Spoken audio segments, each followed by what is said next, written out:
Hi friends, welcome back to my channel. ಇವತ್ತಿನ ವಿಡಿಯೋದಲ್ಲಿ garlic rice ಹೇಗೆ ಮಾಡೋದು ಅಂತ ನೋಡ್ಕೊಳ್ಳೋಣ.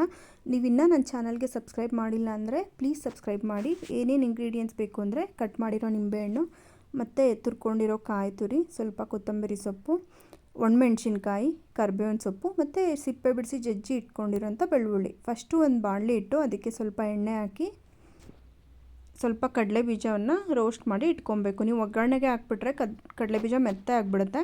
ಸೊ ಫಸ್ಟೇ ರೋಸ್ಟ್ ಮಾಡಿ ಒಂದು ಸೈಡಿಗೆ ಎತ್ತಿಟ್ಕೊಂಬಿಡಿ. ಸ್ವಲ್ಪ ಕಲರ್ ಚೇಂಜ್ ಆಗೋ ತನಕ ಕಡಲೆ ಬೀಜವನ್ನು ರೋಸ್ಟ್ ಮಾಡಿಕೊಂಡು ನಾನು ಸೈಡಿಗೆ ಎತ್ತಿಕ್ಕೊತಾ ಇದ್ದೀನಿ.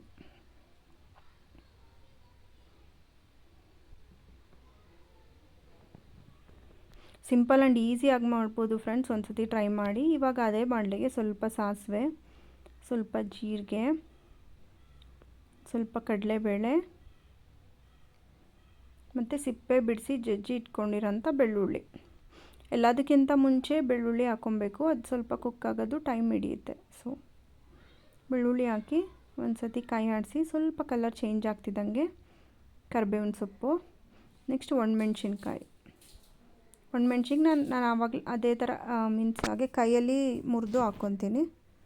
ಇದೇನು ಚಾಕಲ್ಲಿ ಕಟ್ ಮಾಡ್ಕೊಳ್ಳೋ ಅಂಥ ನೆಸೆಸಿಟಿ ಇಲ್ಲ. ಕೈಯಲ್ಲಿ ಈ ಥರನೇ ಇದು ಮಾಡಿದ್ರೆ ಅದು ಮುರಿದೋಗುತ್ತೆ. ಹಾಕಿ ನೀಟಾಗಿ ಫ್ರೈ ಮಾಡಿ. ನಾನು 8 ಮೆಣಸಿನ್ಕಾಯಿ ತೊಗೊಂಡಿದ್ದೀನಿ. ಖಾರಕ್ಕೆ ಇನ್ನೇನು ಯೂಸ್ ಮಾಡ್ತಿರೋದ್ರಿಂದ ಬೇಕಾಗುತ್ತೆ. ಸೌತೆಕಾಯಿ ಆಡಿಸಿ ಸ್ವಲ್ಪ ಉಪ್ಪು. ನಾನು ಇದಕ್ಕೆ ಅರಿಶಿನ ಯೂಸ್ ಮಾಡ್ತಾಯಿಲ್ಲ. ಇದು ವೈಟ್ ಆಗಿದ್ರೇ ತುಂಬ ಚೆನ್ನಾಗಿ ಕಾಣುತ್ತೆ. ಸ್ವಲ್ಪ ಉಪ್ಪು ಹಾಕ್ತೀನಿ, ಜಾಸ್ತಿ ಹಾಕ್ಬೇಡಿ. ಇದಕ್ಕೇ ಬೆಳ್ಳುಳ್ಳಿ ಎಲ್ಲ ಉಪ್ಪು ತಿಂದ್ಬಿಡುತ್ತೆ. ನೀವು ಬೆಳ್ಳುಳ್ಳಿ ತಿಂದರೆ ಉಪ್ಪು ಸಿಗುತ್ತೆ. ಸೊ ಒಂದು ಸತಿ ಮಿಕ್ಸ್ ಮಾಡಿಕೊಂಡು ತುರ್ಕೊಂಡಿರೋಂಥ ಕಾಯನ್ನು ಹಾಕಿ 1 ಮಿನಿಟ್ ಫ್ರೈ ಮಾಡಿ ಸ್ಟವ್ ಆಫ್ ಮಾಡಿ ಮೇಲೆ ಕೊತ್ತಂಬರಿ ಸೊಪ್ಪು ಹಾಕಿದ್ರೆ ಇವಾಗ ಗೊಜ್ಜು ರೆಡಿ ಆಯಿತು.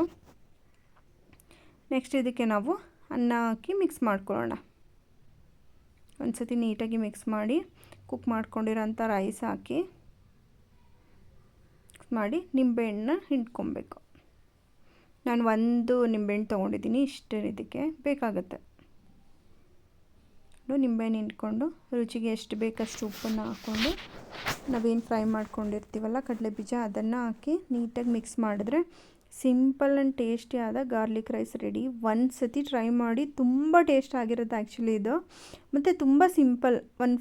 ಅನ್ನ ರೆಡಿ ಇದ್ದರೆ 5 ಮಿನಿಟ್ಸಲ್ಲಿ ಅರ್ಜೆಂಟಾಗಿ ಮಾಡ್ಕೊಂಬಿಡ್ಬೋದು ಆರಾಮ್ಸೆ.